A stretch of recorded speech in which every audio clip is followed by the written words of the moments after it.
You're listening to Affected by Altitude, a Colorado Rockies podcast for and by Rockies fans on Rocky Mountain Rooftop.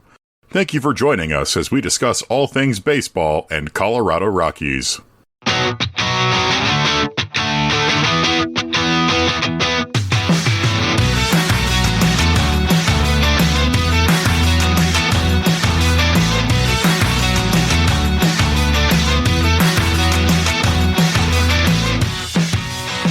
Hello and welcome to a Rooftop Mingle session, part of Rocky Mountain Rooftop. I'm your host, Evan Lang.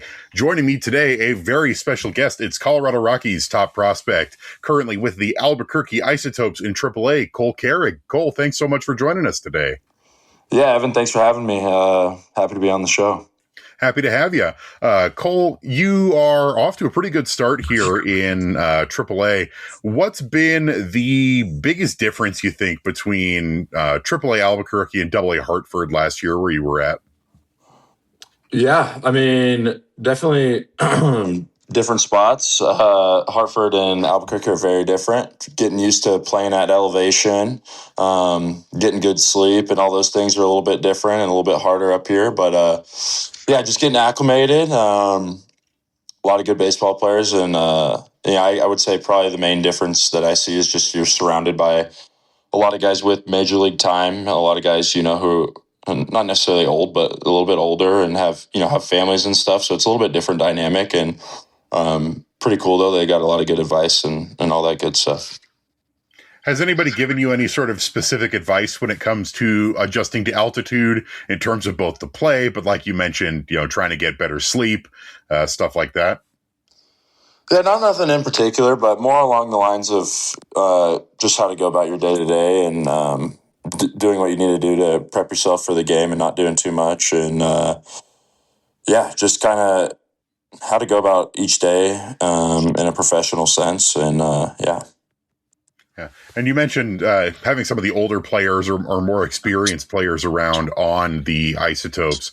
What sort of makes the big difference between AA, where you're playing with a lot of guys who are probably more closer to your age, and having a lot of the more experienced players at AAA to sort of bounce things off of? Yeah, I mean, definitely AA is a lot younger crowd. And I mean, I wouldn't say immature, but it's just a louder locker room, and the younger guys are more like in that college phase of things still, and in the AAA locker rooms, it's a little bit more mature. It's a little bit not necessarily quiet, but it's just a different vibe that you got to get used to, and especially me, and obviously, like, I'm a more, I would say, louder kind of person, and just managing myself around there, and just the younger guys. It's just a different vibe, and not necessarily a bad thing, but just getting ready for the big leagues when that comes, and obviously it's just a mature professional level of a locker room. Is there anybody right now in that Topes locker room you'd say sticks out as sort of the locker room leader or the main voice in that locker room? Yeah, I mean, we definitely have a few guys that have that kind of vibe. I would say Nicky Lopez is one of them, and obviously he's been around the game for a while. And V-Mile Machine, Andrew Kisner, a lot of guys with some presence in the locker room, and they're really good about it. Busting your chops when needed, and obviously letting you know when they think something's out of line or whatnot. But they're really cool about how they go about things. Excellent.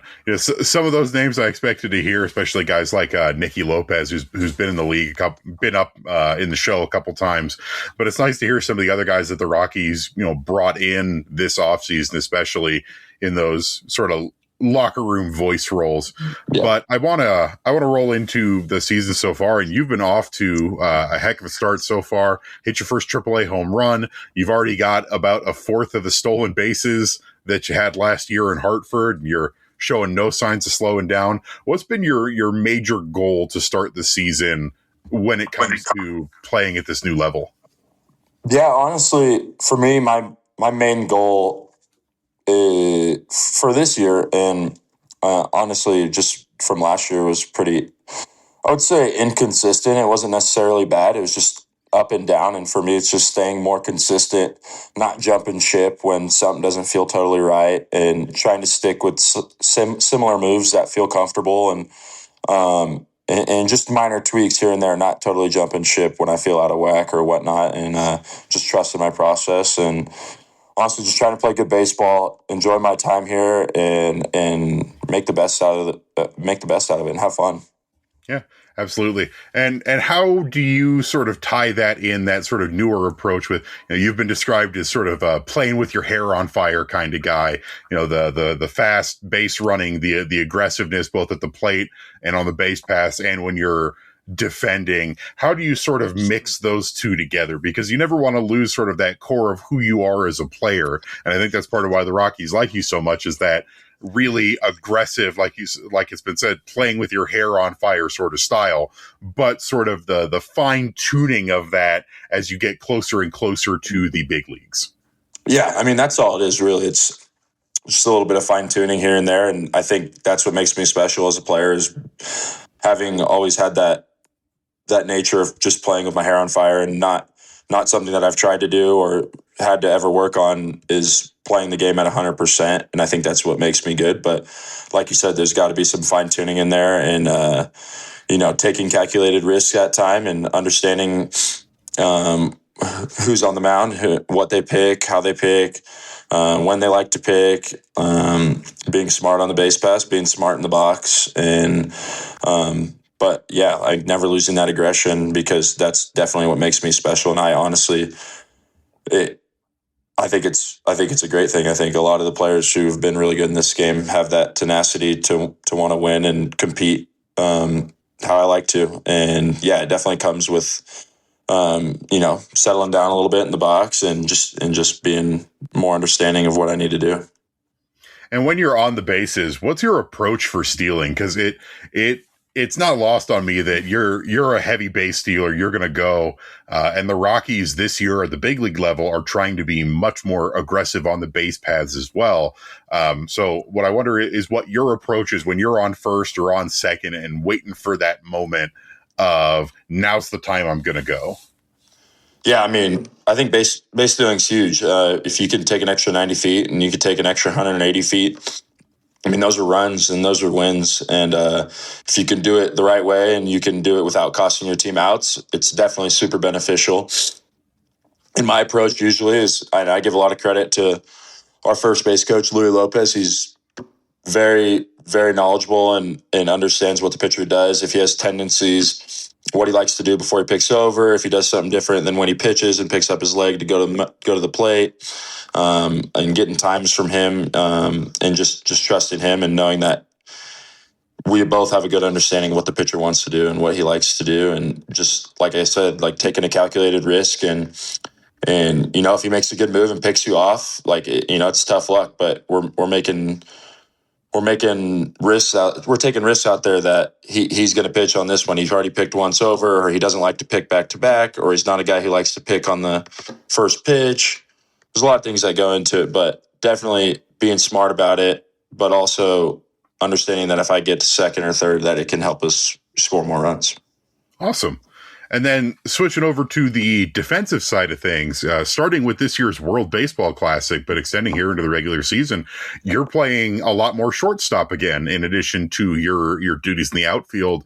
And I'm wondering, where did that sort of come about? And how do you view yourself? Do you view yourself as a shortstop primarily? Do you view yourself as a center fielder, hybrid of both? Yeah, so that kind of came about this offseason, I think, with somewhat new management, new GM, and those guys.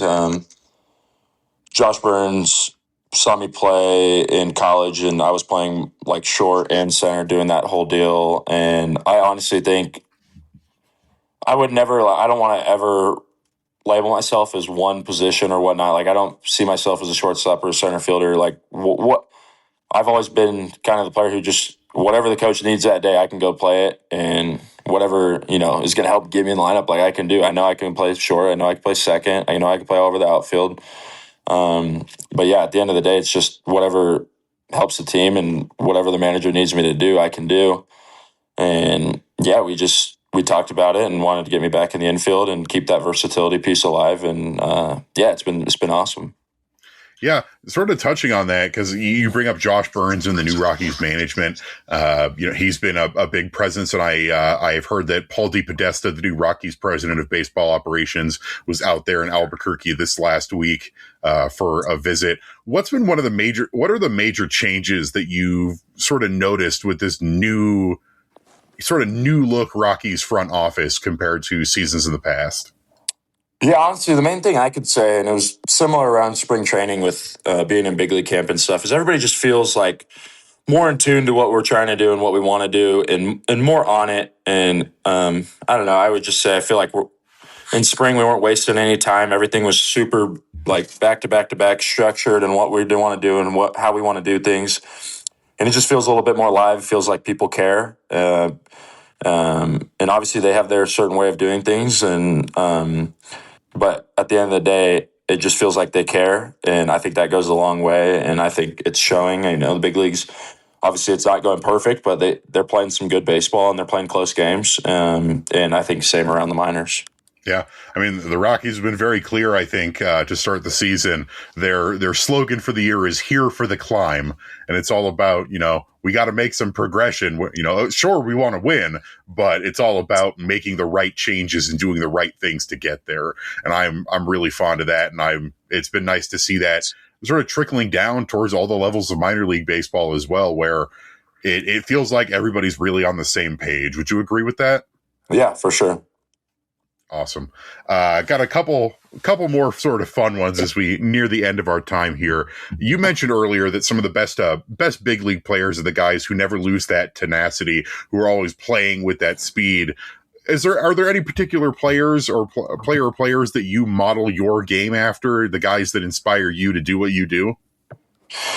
Yeah, I've never been somebody who really compares myself to other players, and I think each player, each swing, how everybody fields, how they throw, I think everybody's different in every aspect. But somebody that I always watched growing up that I really appreciated how they played the game, how they went about everything, was Andrew McCutchen. And I got a chance to play against him in spring, which was super awesome for me, and I always grew up watching him. And yeah, he's not necessarily a super loud guy. I know he's like more of a quiet guy, but he always played the game the right way and super hard. And I really, really liked the way he played.